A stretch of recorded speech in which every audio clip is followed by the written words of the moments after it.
Hi friends, welcome to our CSN English channel. In the previous video, we have learned the definition of adverb, what is called an adverb, and some examples of adverbs, identification of adverbs in a sentence.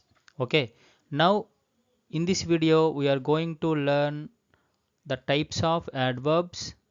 The first kind of adverb is adverb of manner. Okay, ఇక్కడ మనము types of adverbs ఎందుకు నేర్చుకోవాలనే విషయం కూడా మీకు చెప్తాను. First let us see what are the kinds of adverbs here. See here, these are the kinds of adverbs: adverbs of manner, adverbs of place, adverbs of time, adverbs of frequency, adverbs of degree, adverbs of certainty, adverbs of negation, adverbs of affirmation. అయితే ఇక్కడ మనము types of adverbs నేర్చుకోవాలా అనేది కొందరికి doubt రావచ్చు. Kinds of adverbs కూడా మస్ట్గా మనం నేర్చాలి. ఎందుకంటే మనకి కాంపిటేటివ్ టెస్ట్లో, డిఎస్సి లాంటి టెస్ట్లో మనకి ఒక సెంటెన్స్ ఇచ్చి అండర్లైన్ చేసి what is this parts of speech అని కూడా అడగొచ్చు. అది ఓకే, కానీ ఒక యాడ్వర్బ్ కింద అండర్లైన్ చేసి కూడా కైండ్ ఆఫ్ యాడ్వర్బ్ అడిగే సందర్భాలు కూడా ఉన్నాయి. ఇప్పుడు ఒక మోడల్ క్వశ్చన్ చూద్దాం. డిఎస్సిలో ఇలా మోడల్ క్వశ్చన్ అనేది డిఎస్సిలో కైండ్స్ ఆఫ్ యాడ్వర్బ్ మీద ఎలా ఉండొచ్చు. The child ran happily towards his mother. ఇది ఒక model question kinds of adverb మీద. అంటే కైండ్స్ ఆఫ్ యాడ్వర్బ్స్ అనేవి మస్ట్గా నేర్చుకోవాలని చెప్పడానికి మీకు ఒక ఎగ్జాంపుల్ క్వశ్చన్ మీకు చూపిస్తున్నాను. అంతకుముందు అడిగి ఉన్నారు కూడా.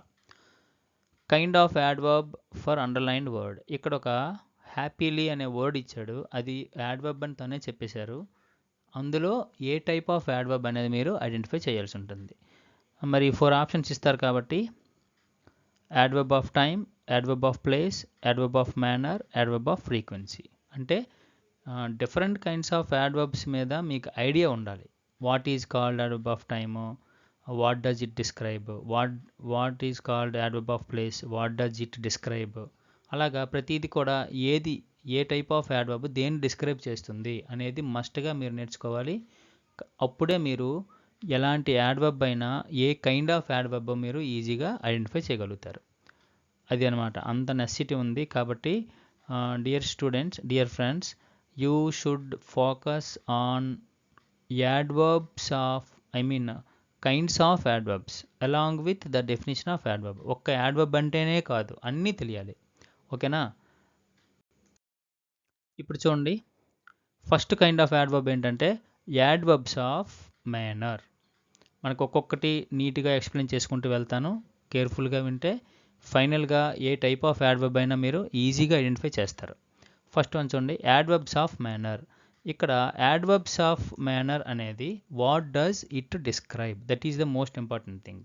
ప్రతిదీ నేర్చుకునే ముందు ఏ టైప్ ఆఫ్ యాడ్వర్బ్ దేన్ని డిస్క్రైబ్ చేస్తుంది అనేది ఫస్ట్ చూడండి. Adverbs of manner describe what does it describe? How an action is performed. Manner అంటే అర్థం ఏంటంటే ఇక్కడ ఏ విధంగా ఆ యాక్షన్ పర్ఫామ్ అవుతుంది. మీకు ముందే చెప్పాను, యాడ్వర్బ్ తాలూకు డెఫినిషన్లో ఎప్పుడు కూడా యాక్షన్ని మోడిఫై చేస్తుందని చెప్పాను. యాక్షన్ అంటే నథింగ్ బట్ వర్బ్ అనమాట. Action is nothing but verb. an adverb which modifies a verb. వర్బ్ను మోడిఫై చేస్తుంది కదా, ఆ వర్బ్ను మోడిఫై చేసేటప్పుడు ఆ యాక్షన్ వర్బ్ అంటాము. ఏ విధంగా అది పర్ఫామ్ అయింది సెంటెన్స్లో అనేది మనకి ఇండికేట్ చేసేది ఏది అంటే adverb of manner. Let us see some examples here. ఇక్కడ చూడండి, ఎగ్జాంపుల్స్ అబ్జర్వ్ చేస్తే మీకు ఈజీగా అర్థం అవుతుంది. He SVIMS well. ఇక్కడ చూడండి, he SVIMS well. How does he swim? Well. How the action is performed? Well. What is the action here? Swimming. Swimming is performed well here. ఇక్కడ చూడండి, డెఫినేషన్ చూసుకోండి. How an action is performed. ఒక action ఏ విధంగా perform అవుతుంది అనేది ఏది indicate చేస్తుందంటే adverb of manner. Okay, next one, he Ryan quickly. How did he run? He ran quickly. How how was that running performed quickly. ఓకేనా. Rama spoke softly. Spoke అనేది action అవుతుంది. ఎలా మాట్లాడాడు, how did he speak softly. This is called manner. John coughed loudly. Coughed loudly. How did he cough, he coughed loudly. This is the manner. Action ఏది, coughed. Coughed అనేది modify చేయబడింది ఏ విధంగా, loudly. Okay. Next one, he plays the flute beautifully. Beautifully is an adverb. Beautifully modifies the verb or action place. ఏ విధంగా play చేశాడు, play అనేది ఇక్కడ ఏ విధంగా పర్ఫామ్ చేయబడింది, బ్యూటిఫుల్గా పర్ఫామ్ చేయబడింది. So an adverb of manner describe or shows how an action is performed. ఓకేనా. ఈ ఎగ్జాంపుల్స్ అన్ని అబ్జర్వ్ చేస్తే, here the swimming is performed well, running is performed quickly, speaking is performed softly, coughing is performed loudly, playing is performed beautifully. ఈ విధంగా ఈ words అన్నిటిని కూడా మనము యాడ్వర్బ్స్ ఆఫ్ మేనర్ అంటాము. ఓకే. ఇక్కడ ఒక సింపుల్ థింగ్ చెప్తాను చూడండి. How are the adverbs of manner formed. Adverbs of manner can often be formed from adjectives. They are formed from adjectives by adding the suffix ly. అంటే adjectives నుంచి form అయ్యేవే adverbs of manner. Just మీరేం చేయక్కర్లేదు, ఒక adjective ఉంటుంది, ly add చేస్తే చాలు, అది యాడ్వర్బ్ అవుతుంది. ఏ యాడ్వర్బ్ అవుతుందంటే యాడ్వర్బ్ ఆఫ్ మేనర్ అవుతుంది. You can see some examples here. Quick. Quick is an adjective. If you add ly, suffix ly to the quick, that becomes quickly. Next, quiet, quietly. Careful, carefully. Gentle, gently. Happy, happily. Greedy, greedily. Easy, easily. These are all adverbs which are formed from adjectives by adding the suffix ly. ఓకేనా. ఇప్పుడు కొన్ని adverbs ఉన్నాయి, వీటిని irregular adverbs అంటాము. ఇక్కడ observe చేస్తే good, good అనేది యాడ్జెక్టివే, but నువ్వు ly అనేది యాడ్ చేయకూడదు. గుడ్లీ అనేది ఉండదుగా. సో గుడ్ యాడ్జెక్టివ్ అయితే యాడ్వర్బ్ ఏమో వెల్ అవుతుంది.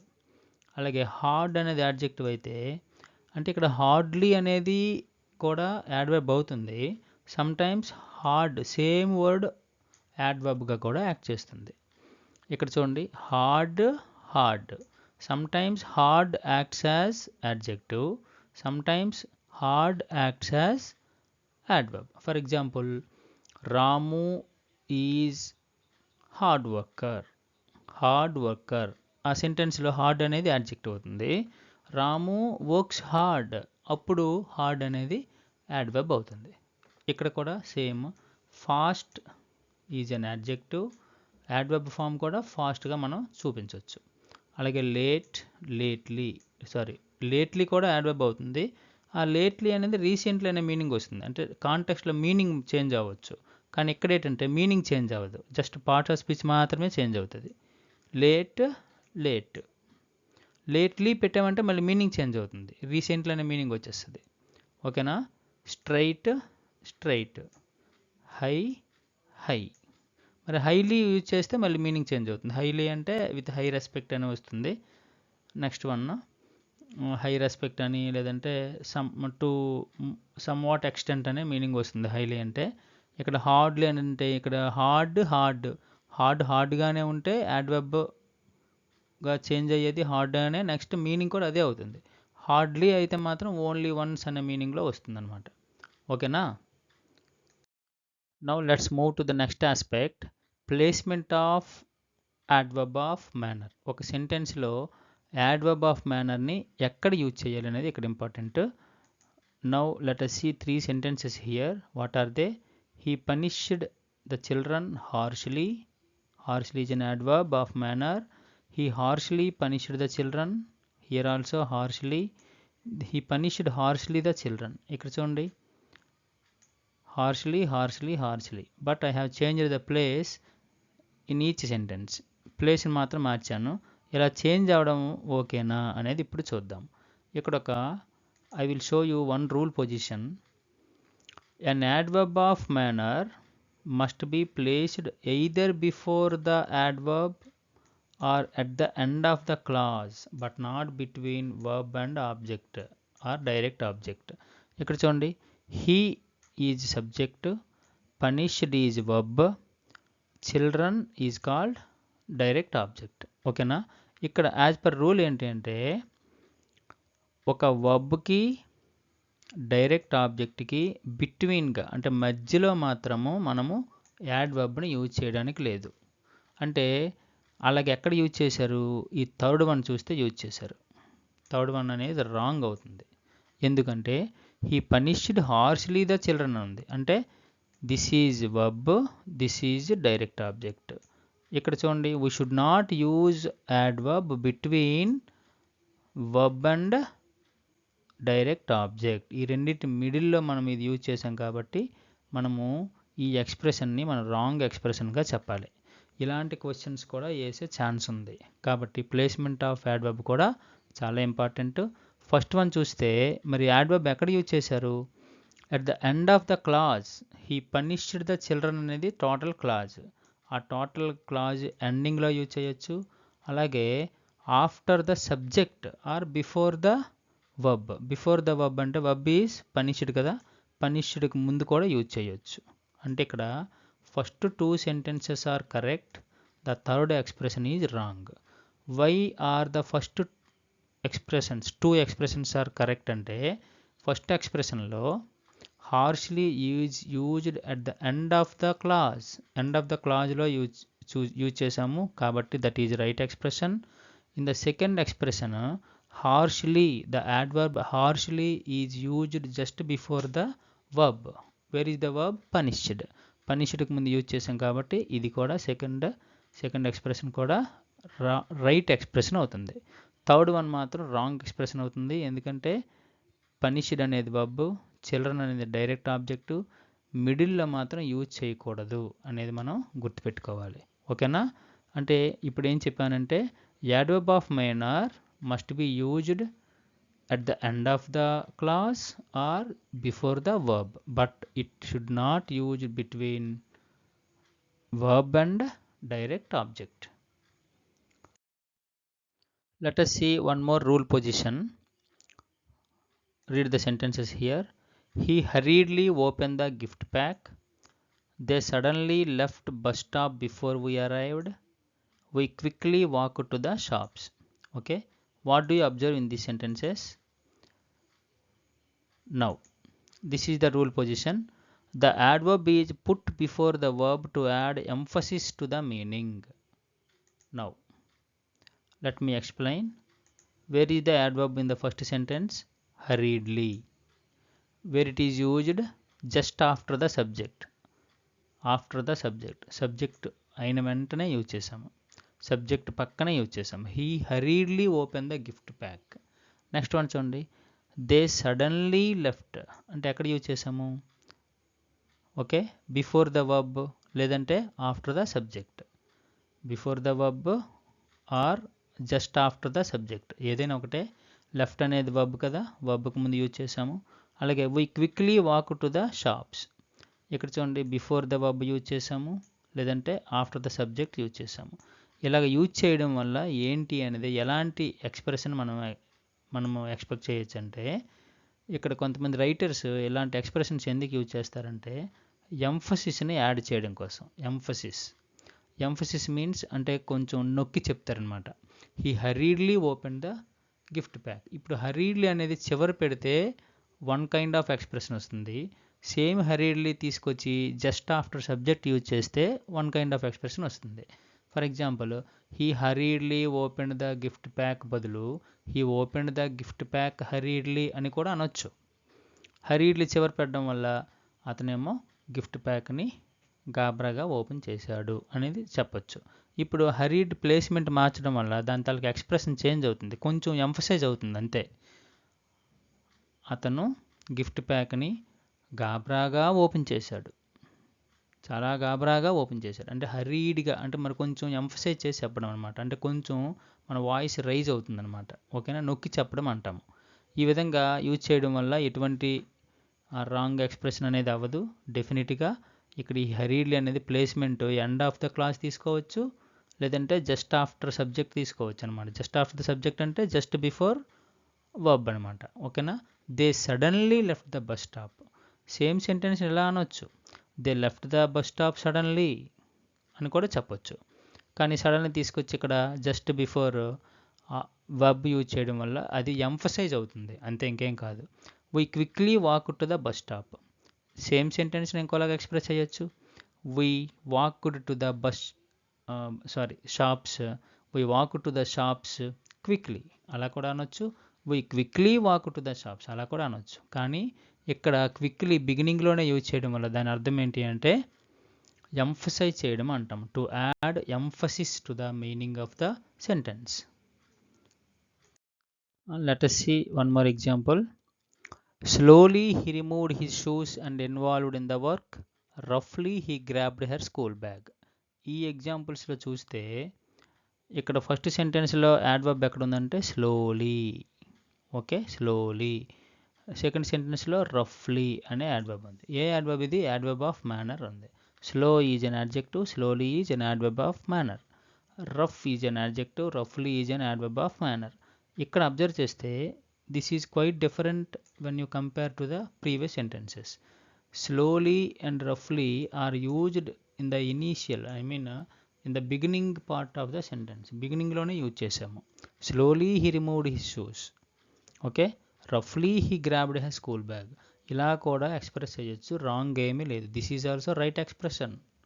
అయితే ఎందుకు అలాగ మార్చి మార్చి యూజ్ చేస్తారా యాడ్వర్బ్స్? ప్లేస్ని మార్చడం వల్ల ఒక్కొక్క ఎక్స్ప్రెషన్ అనేది మనకి తెలుస్తుంది. ఇలా యూజ్ చేస్తే దాన్ని ఏమంటాము అంటే, చూడండి, ఇలా యూజ్ చేయడం వల్ల లిజనర్స్ ఉంటారు కదా, ఆ లిజనర్స్ తాలూకా అటెన్షన్ని క్యాచ్ చేయడానికి ఇలా యూజ్ చేస్తారు. ఓకేనా? What is the purpose of using adverbs of manner in the beginning of the sentence means when you want to catch the attention of others and when you want to make them curious. అంటే వాళ్ళని చూడండి, to catch attention and make them curious. ఇది అనమాట దీని తాలూకు purpose. బిగినింగ్లో adverb of manner use చేయడానికి గల పర్పస్ ఏంటంటే ఆ లిజనర్స్ తాలూకా అటెన్షన్ని క్యాచ్ చేయడానికి. Slowly he removed his shoes and involved in the work. ఇదే సెంటెన్స్ని ఇంకోలా చెప్పొచ్చు. He slowly removed his shoes. That is emphasise అంటాం. ఓకేనా? రఫ్లీ he grabbed her school bag. నార్మల్గా చెప్పడానికి he grabbed her school bag రఫ్లీ. ఎంఫసైజ్ చేయడానికి హీ రఫ్లీ గ్రాబ్డ్ హెర్ స్కూల్ బ్యాగ్.